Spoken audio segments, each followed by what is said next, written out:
Hello, everyone, and thank you for joining us for our second live webinar of the year entitled Raising Financial Savvy Kids. I am Mary Staver, HR Executive of Royal Neighbors of America and also Vice President of Royal Neighbors Foundation. Royal Neighbors, if you don't know, is all about empowering women, whether it's through our financial products, our member benefits, opportunities to volunteer in your community, and also through the work of our independent foundation. We are invested in women's lives, and what is more important to women than their children? And as I thought about the topic tonight, I was thinking as an adult, mother of adult children, how great it would have been to have had this opportunity. So we're really happy to be able to provide it to our members and participants tonight. The Royal Neighbors Foundation is a 501c3 public charity, and it's dedicated to building women's lives through financial education. And we do this by partnering with a certified financial planner, Lyons Cole, who is providing women across the country with information and resources to help them become more financially secure. So we're very pleased to have Lauren with us tonight to provide this seminar. These resources, like the webinar tonight, are provided free of charge, and we do this through the generous donations from our donors who believe in our mission of empowering women financially. So we're very fortunate to be able to do this tonight. I'd like to thank you for taking time out of your busy schedules to learn tips, again, on how to raise financially savvy children, so that they can become more financially empowered adults in making everyone's lives better. Before we get started, though, I'm going to turn it over to Sarah here to go through a few features of the webinar. And Sarah, you have children at home, I so do. You might be taking notes tonight, huh? I will definitely be taking notes tonight. Two boys that like to spend money. So thank you, Mary, very much. For those of you who have not joined us in the past, I'm just going to go through a few features of the webinar. You'll notice at the left-hand side there is a chat box, and if you have any questions, please go ahead and type them in. We do have a moderator reviewing those so that we don't miss your questions. We also have some polls that we're going to do throughout the webinar at different slides to get your input. And I know there's a lot of people out there who are watching this webinar with a group. So if you don't want to get a consensus for the polls, just have the person that's handling the computer answer the questions as they would individually. So just as a test, let's go ahead and pull up a poll and let's see how it's going to work. So the first poll is, how many people are in your group watching the webinar? If you go ahead and click your selection and submit your votes.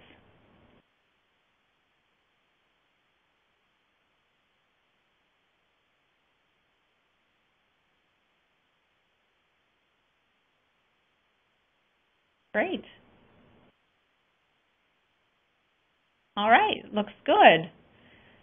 And great. So we are very proud, as Mary said, to partner with Certified Financial Planner Lyons Cole. You may have recognized her. She's a frequent guest on the Today Show. She was just on this morning talking about insurance myths. And she is going to help us reach out to women across the country through these webinars. And I'm very proud to introduce Lyons Cole.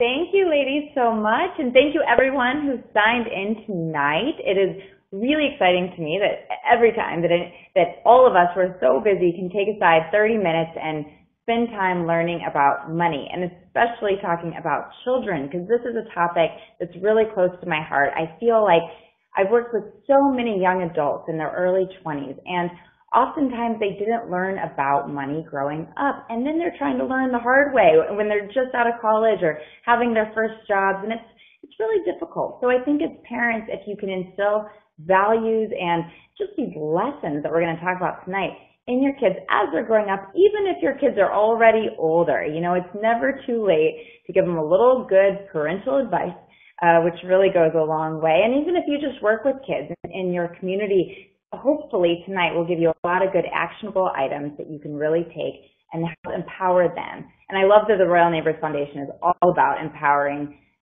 people, women, kids as well, to live their best financial lives. So that's what we're going to talk about tonight. And before we really get into it, what I want to do is start by having everyone who's listening reflect on your own experience growing up.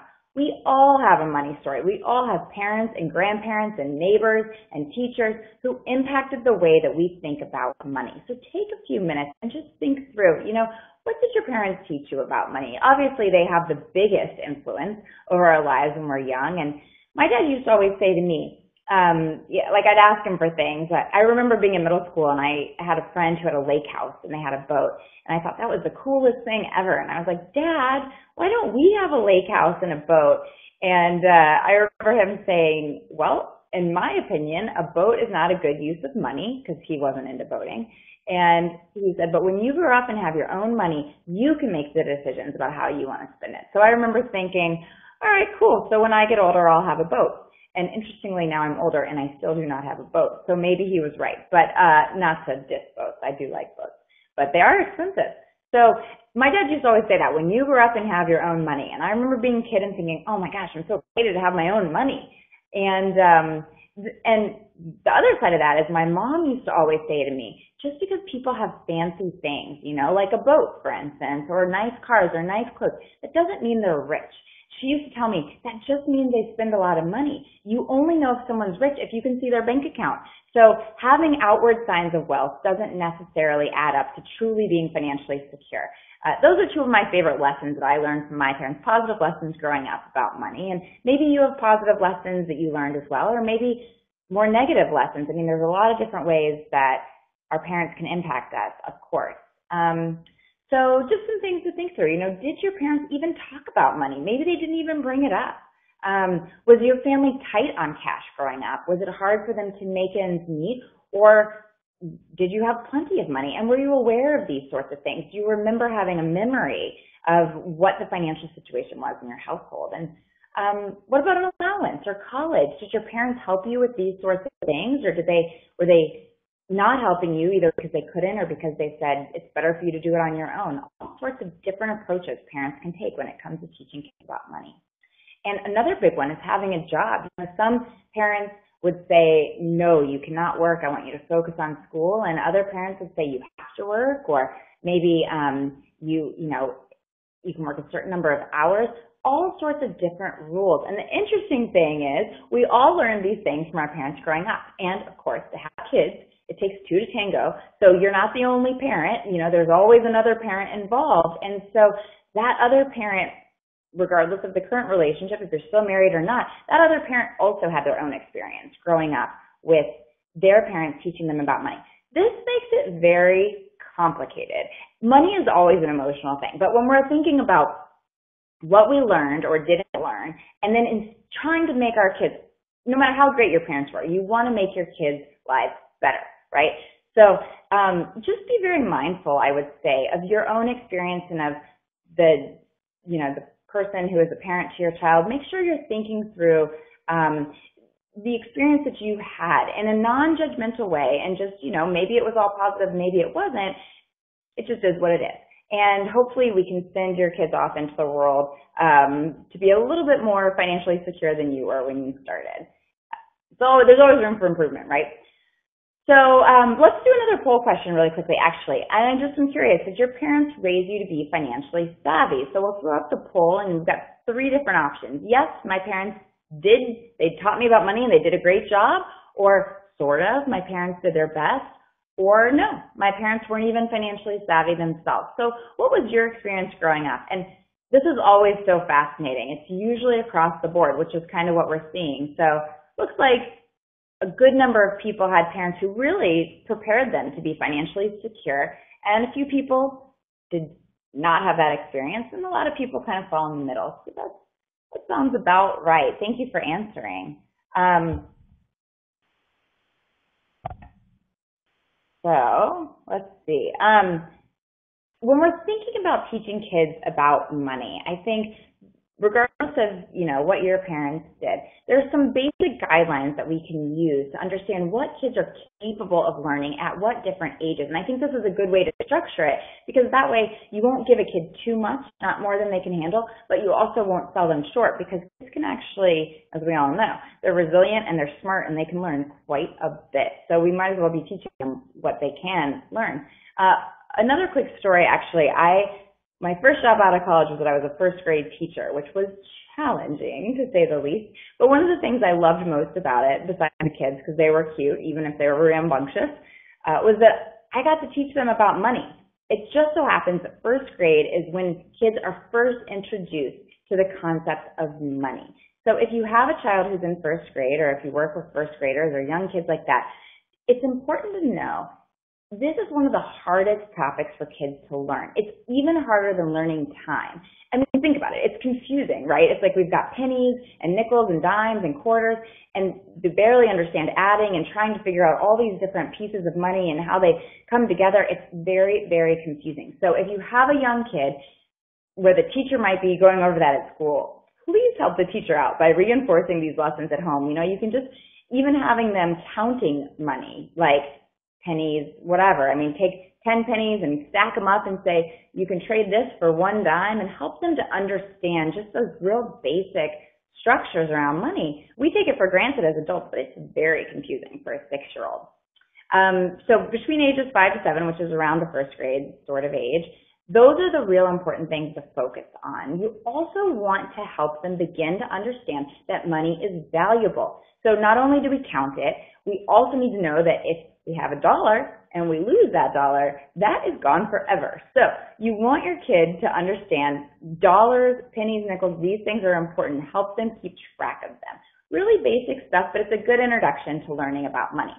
By the time they get to be a little bit older, ages 8 to 11, they can start learning that things cost money. And this is when you can start showing them, at the grocery store, at the mall, that the things that they want to buy cost money. So they've identified the money, they know they shouldn't lose the money, and now they can start understanding the use of the money. Another kind of complicated topic is making correct change. So you can work on that with them. It's a good at-home lesson. You can do really fun, play store or whatever with the kids and help them understand that, if something's 50 cents, you give them $1, you get 50 cents back. And practice, those sorts of things.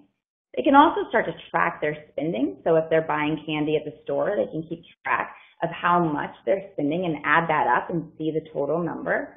And then they can start setting savings goals as well. So, and we'll talk more about that a little bit later on.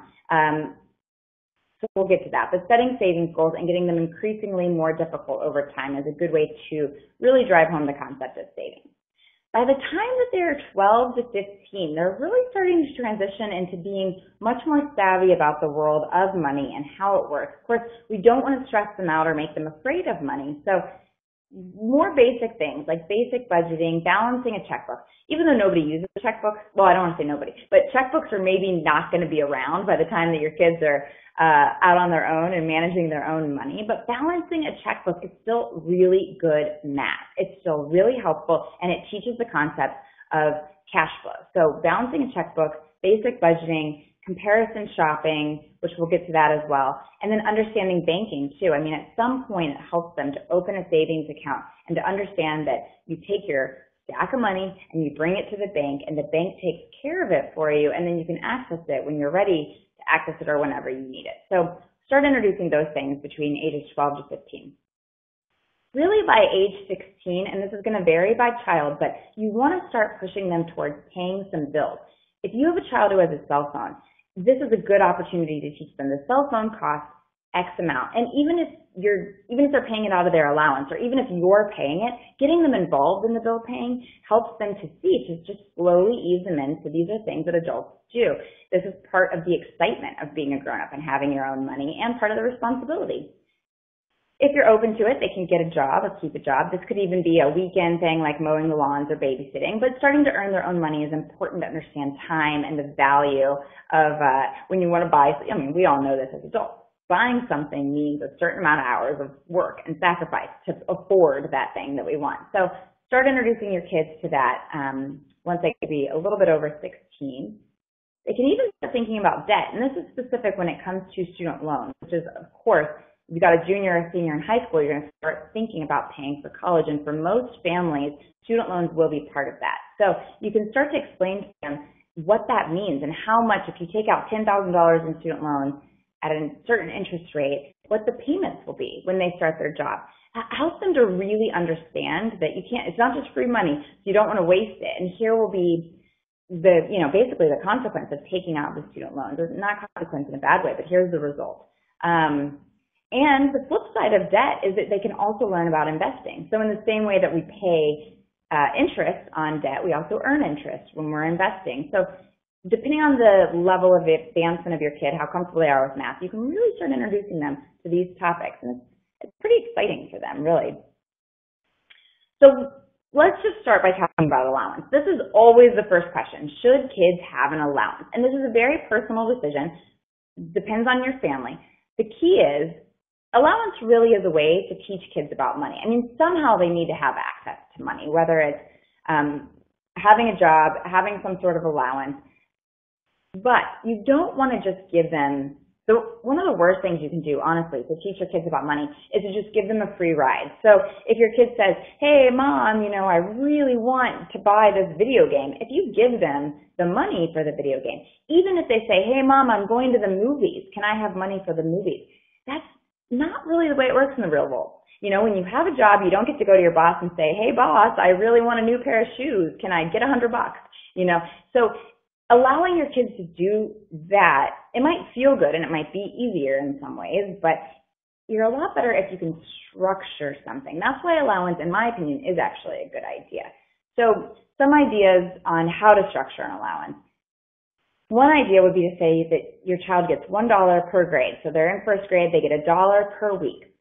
Go up to $10 by 10th grade, and then I'd keep it at $10 per week. You don't really want to go higher than that. And of course, this is just a suggestion. There are many ways you can do an allowance. So when you're giving an allowance, it's important to be consistent, because what you want to do, the idea is to mimic a paycheck in the real world. So in the real world, if you get paid every other Friday, you could do that with your kids, or maybe they get paid on Sundays or Mondays, and it's up to you, but make sure that you have some sort of consistent element they can count on to help get them in the mindset of this is what it will be like when I'm an adult.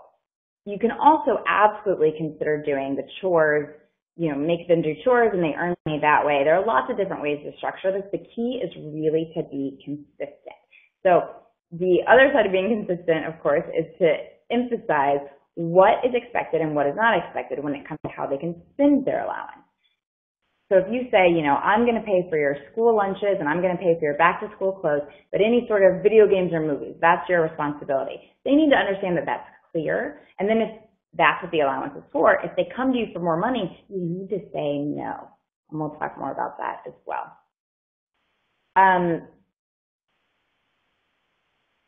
Saying no, it really adds up. I know this is so much easier said than done. It is hard on a parent to say no for various reasons. It might be that your kid's cranky and you're just like, oh my gosh, I need a quiet moment. I'll just say yes to make you quiet. I get it. It could also just be that you want to give your kid the things that you didn't have growing up. There are so many motivations we have for saying yes when we should be saying no instead. It's important to understand those things for yourself. And I'm going to throw up another poll question because I'm curious. What is the main reason? All parents do it. So if you say yes to your kids when you know you should actually say no, what is the reason? So we'll throw up the poll question there. I'm sure our moderator will take care of that for us. There we go. All right, so why do you say yes to your kids when you know you should be saying no? Is it that you want to give them things you didn't have? Is it that you want to prevent them from making a scene? Are you just tired? I'm kind of tired today, so I think I would be likely to say yes to something tonight. It could be all of the above, and it could just be that you have problems telling them no. Anyone could have problems telling anyone no. Saying no is a hard thing to do. So yeah, and apparently we're all on the same page with that. Saying no takes practice and commitment. It is not that easy to do. So very interesting. Thank you for voting. Here's the thing about saying no, is that once you've determined what your kid is going to spend the allowance on, if you give them the freedom to focus their allowance on those the things that they want, it's going to actually benefit them in the long run. Because here's the thing, in the real world, money is limited. So we know that's true for us. At some point, the no comes from somewhere, whether it's the bank account or, the boss, whatever it is. No is going to come when you're an adult. So as a child, it's important for no to come as well. This allows them to be able to say no to themselves when they grow up. So my parents actually said no quite a bit to us. And they always said it in a way that helps me to understand why they were saying no. Like I gave the example about the boat that I thought, hey, I really want a boat. And my dad said, no, he didn't want a boat. Adults get to decide what they want in that case. And when I was an adult, I could make my own decision. Other times when they said no, they might have said that we can't afford it, or we're going to do something else instead. Like if I said, hey, can I get dessert at the restaurant? They might say, no, we have ice cream at home. So saying no in a way where you're actually giving them an option or making them feel like they understand the decision making that goes into money is so important, because when they get to be older, their brains will be conditioned to think through that decision themselves. So as a parent, as hard as it might be, if you can practice that and help them to develop the ability to say no to themselves as well, this will definitely end up benefiting them in the long run. I mean, like I mentioned earlier, I've worked with a lot of young adults, a lot of people in their 20s. And one of the hardest things, people always want to learn about investing, or they want to learn about managing student loans. But the thing is, the hardest thing for people when it comes to money is actually saying no to spending. And this is really true, because spending, sometimes we feel entitled to have something, sometimes we feel stressed out, so we want something. There's so many reasons that we give ourselves things that we really shouldn't. And practicing that no will set them up to be in a position so they have money to learn to invest with, or so they can pay down their student loans. This is actually a really big topic. I could spend the whole webinar talking just about this, but hopefully this gives you kind of a sense of the motivation behind saying no, and not just saying no to be mean, but saying no to help them learn. Another point with allowance, what if things change? We all experienced this 2008. Everyone experienced portfolio declines, job losses. I mean, things change. We know this. We're adults, right? In the real world, it's not like I said with the allowance earlier, how you could give your children $1 for first grade, $2 for second grade, $3 for third grade. That, unfortunately, is just not the way it works in the real world. And I wish it was. I wish your boss would be like, okay, now you're a year older, here's another $10,000. Doesn't work that way. So the reality is, sometimes you might experience a situation in your own family where you're not able to be consistent or continue to give your kids what you have been doing. So if you lose your job, don't be afraid, you don't want to make them scared, but don't be afraid to be honest with them and say, you know what, right now as a family, we're going to come together and we've got to really focus on our family money. So individually right now, we're not going to be able to have an allowance, and we're all going to bond together and save, and you can get them empowered and engaged into that goal as a family. And that's good too, because they're going to need that when they get to be adults. So it's an important thing. It's hard to balance as a parent if something like this happens, but you do want to enlist them in understanding money isn't always easy. Sometimes it is hard. And in those cases, we tighten our belt straps, right? Do use clear and positive language and expectations. Be age appropriate with your children. You know your kids. You know how to do this. But don't be afraid to broach the topic. And when things change again, ultimately the other side of this is that things might get hard for a while, then they get better. And when things get better, get your kids in on that too. And maybe it's like, yay, things are better. We're going to finally save for that Disney vacation. Let's set a goal and all work towards it together and do research and get excited. So, it's okay to involve them in the normal realities of adult life, just using age-appropriate language. Okay, so I want to revisit this, the money goals by age, because we've kind of talked about allowance, and we've talked about, from a family perspective, how can you manage that with your kids and start to teach them some of the basics about money goals. So, and this webinar will, of course, be available recorded, and we can send out the PowerPoint slides if you want to reference this, if you do want to structure some lessons based on these. These are pretty standardized expectations that we can, objectives that we can teach children at these various ages. So I want to come back to this, and I'm going to break it down by age. So some more specific, actual things you can do with your kids. Like I said before, I've worked with a lot of young adults in their 20s, and really, truly, the spending savings balance is the hardest thing. People can learn investing. People can learn about student loans. Those are the types of things you can go meet with an expert on, get a plan, and execute the plan. In some ways, they're almost easier because they're more straightforward than actually balancing your own and controlling your own money management. So this is really important. For the age 5 to 11, you can set a good foundation with your kid. And this is the sort of thing I was talking about. For instance, if you do say no, if your child says, Mom, I really want this video game, and if you say no, give them an option. Say, well, this video game is too expensive, but here are 2 options that are cheaper. You're welcome to choose from these 2 options. And maybe it's something as simple as, a bag of candy. I mean, it could really be cheap relative to a video game. But giving them options and helping them, guiding them through making a choice is a really, really good thing to do with younger kids. It builds over time. So everything is a teachable moment with kids. It could also be that, when you say no to something, because sometimes there isn't an option, sometimes the answer is just no. Like I mentioned earlier, explain that decision to them. Every time. Don't be afraid to do this because it just gets reinforced that sometimes it's not just no, it's no for this reason.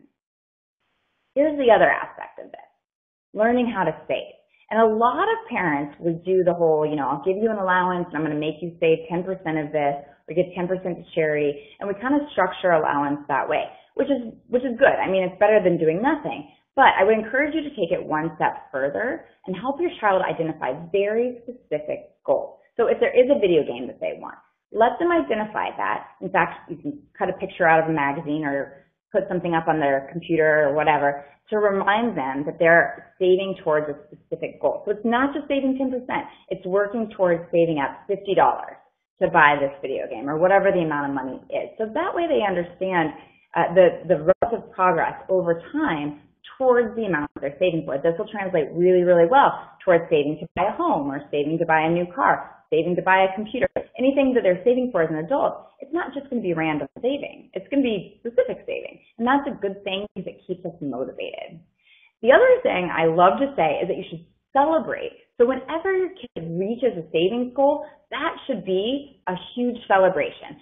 It doesn't have to be a financial celebration. It can be high fives and expressing how proud you are of them and encouraging them and taking them to the store and giving them the opportunity to buy that game they've been saving up for and be part of the transaction. This is something we really, really want to positively reinforce. Saving pays off. Saving is fun because then we get to do something awesome. So you want your kid to have that attitude. And again, everything's a teachable moment. So if you can really reinforce that, at every step and really celebrate them, especially the kids that are going to struggle with saving. Every kid's going to be different. I mean, it's just sort of a temperament. So if you have multiple children, you might have one who's very frugal and very good at saving and struggles to even decide they want to spend money, but you might have another one who's the opposite. So of course you want to be focused on each of their different challenges, and a child who has trouble saving really, really, really needs that reinforcement because when they get to be an adult, it's going to matter. Again, this is ages 5 to 11.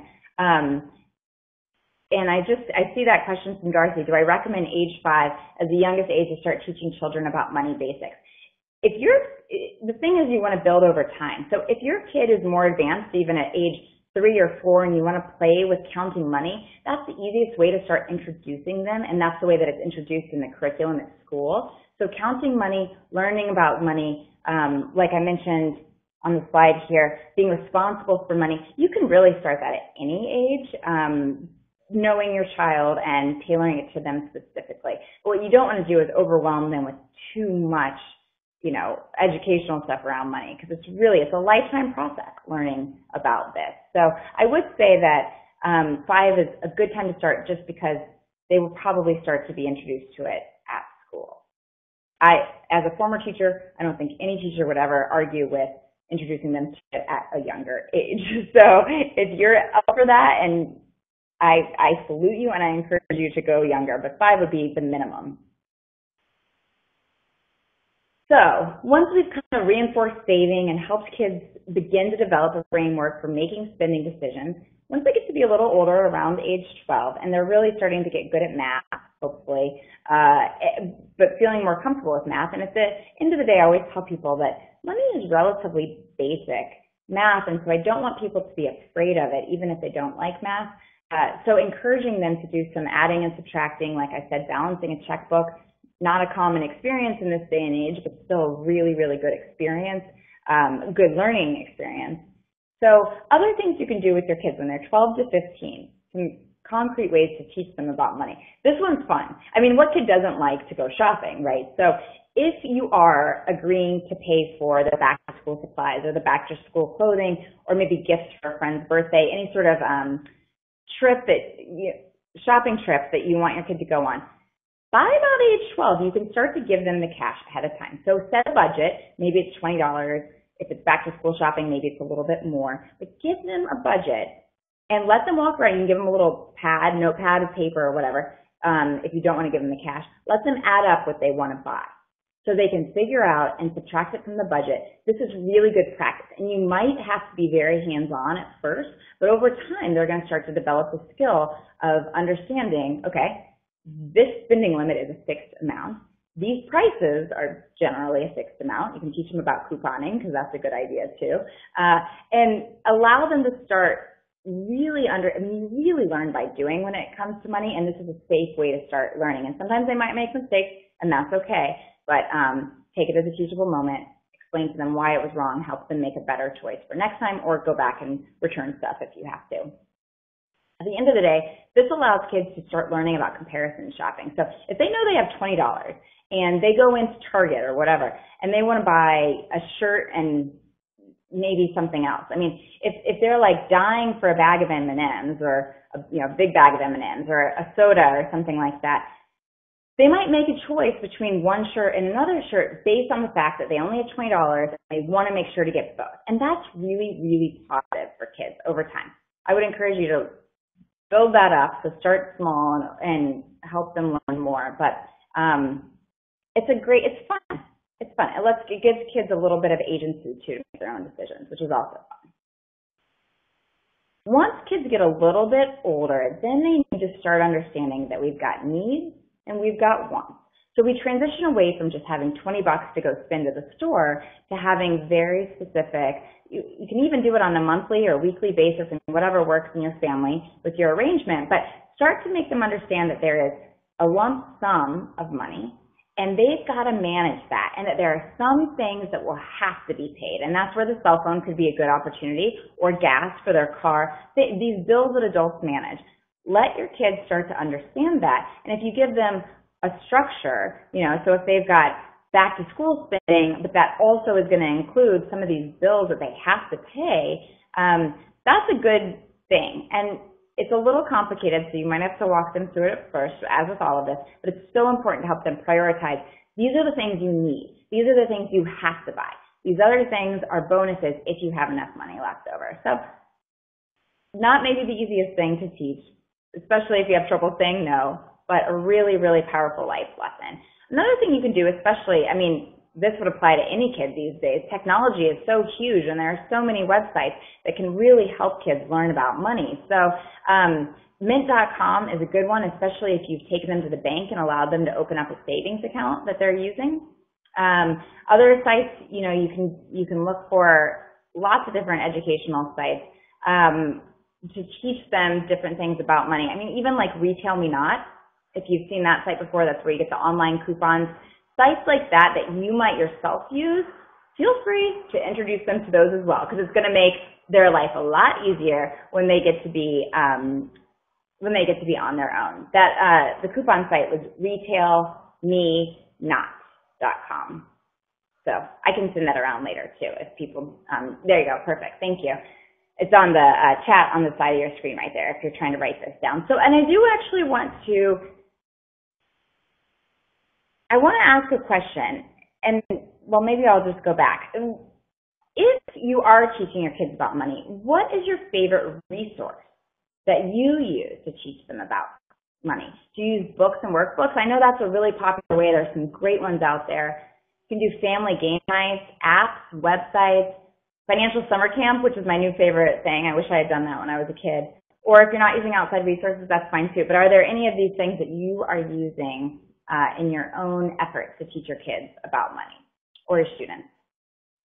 All right, cool. So I see a lot of people really aren't using outside resources yet, and I think this is a great opportunity as a way to make your life a little bit easier so it's not all falling to you, because obviously you're the parent. So sometimes your kids are not going to want you to be involved in everything they're learning, and they can learn a lot on their own. So I really think outside resources can be helpful. So I've got a few suggestions here. Books are great, and there are a lot of great books out there. You really can't go wrong, because anything they're learning about money is better than not learning about money. There's a cute book called Bunny Money, good for little kids. I think you can get it on Amazon. There's another book called Finance Camp for Kids, and that's for a little bit older, maybe 10 or so, and it's a longer form story, and it is really good. It's a really good way for them to learn. It's a story, it's engaging, but it really talks about the basics of money management. So I would encourage you to check that one out, and also Bunny Money for the younger kids. Another great thing to do, and this is fun anyway, is just to play games. I mean, I played the Game of Life and Monopoly, and I'm sure you guys did too. I played these games growing up, and I think they just get in your head, these decisions that you're going to have to make about money. There's also a game called Cash Flow 101, which is it's intentionally teaching them about money, so it may be a little bit less fun, but I think it's still a good game. So think about doing one of these game nights with your kids, and everyone will have fun, plus learn a little something. RichKidsSmartKid.com, really good website, and WallStreetSurvivor.com, both good resources that you can send your kids to let them practice and learn and read on their own. Okay, so here's the other thing. There are actually financial camps that you can send your kid to. And I've done work with Junior Achievement in the past. They have great curriculum geared towards teaching children about money. And it's really affordable. In some places, it's even free. So definitely go to their website. It's Junior Achievement. The camp is called BizTown. We've got it listed there. And see if it's in your area. It's in a lot of places across the country. And yeah, so people have done it. The BizTown is very, very cool. I think Junior Achievement's doing great things from a structural, way of teaching children, reinforcing what might be going on at home or at school. So definitely check out BizTown. There's also a group called the Future Investor Clubs of America. If you've got that kid who just loves to save money and hates to spend and enjoys all the more complicated mathematical formulas, by all means, they've got Future Investors Club has a camp too. Send them to the camp and just tell them to run with it, because that's not a bad thing to have a kid who's really into investing, and they'll do a good job of teaching them those more advanced principles, especially if that's not something you're comfortable with. So definitely check out these extra credit sort of outside resources that can make money fun. It's all about making money fun, making it not intimidating, and helping your kids to learn these things before they get off in the real world and are doing this, managing real money, real salaries, real bills. And I can see that, Darcy's taught Junior Achievement. And actually, for anyone who's listening, if you really enjoy teaching and working with kids, and if this is something that you're passionate about as well, I would definitely encourage you to consider volunteering with Junior Achievement, because they've got great stuff. You can use it with your own kids, and you can also just practice teaching on someone else's kids. So it's a great organization to be involved with. I really like what they're doing. On this, coming at this from the last slide, I just want to take a minute to talk about, as a parent, not just the actual lessons that you're teaching your kids, but the things that they're absorbing not on purpose. Your words really matter. So whenever you're talking about money, if you're not doing this already, try to use positive language. You want your kids to come away from their childhood feeling like they deserve to be wealthy. They deserve to have money. Because why not?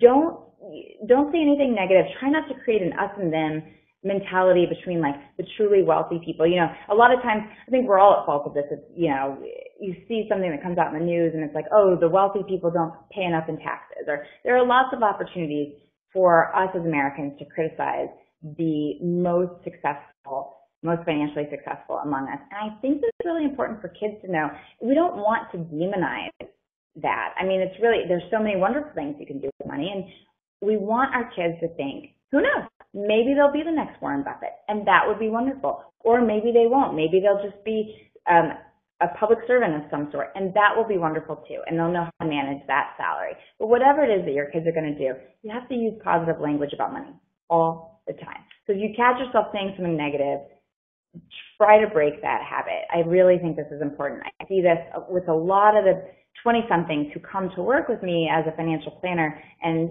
those of us who might have grown up with parents who weren't so good with money, you start to, I think, internalize those lessons. So definitely be positive when you're talking about money. And the other thing, of course, as always, is to follow your own advice. So if you're trying to teach your kids to be good with money, make sure that you're setting yourself up for success as well, because all the parents out there deserve to be as financially secure as they possibly can. And that involves things like figuring out balancing retirement with saving for your child's education. So many parents, and I really value this and appreciate this, so many parents want to pay for their kids' college education. But you can't do that if you're not setting yourself up for success with your retirement savings.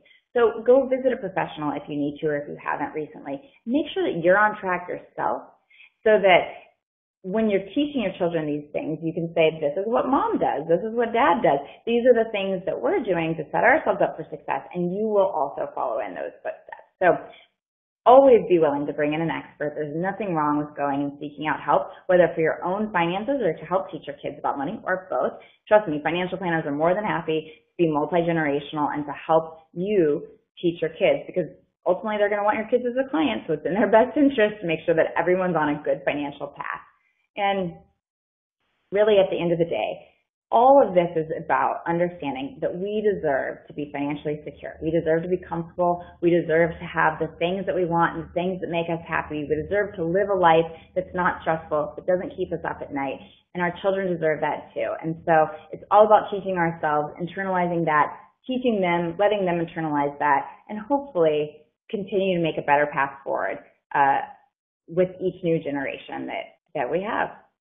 So that's why I feel really passionate about this. Hopefully you guys have all enjoyed this webinar and gotten something, whatever age your kids are, the students that you work with. And if you have any questions, I'm more than happy to answer them.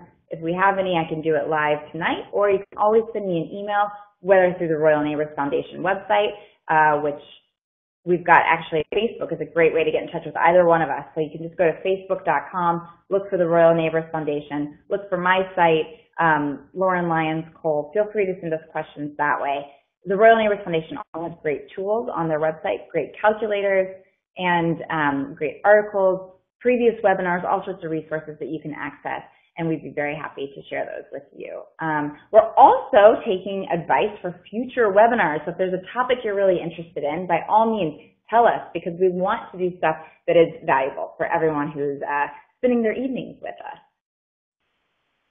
That's right. Thank you, Lauren. I appreciate your time tonight. This was extremely valuable. I took away a few things that I'm going to implement right away with my two boys.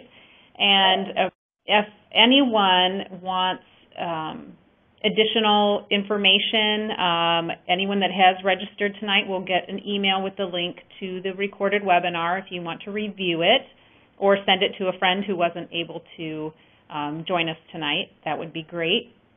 We are going to have a survey pop up here shortly and would encourage everyone to complete that.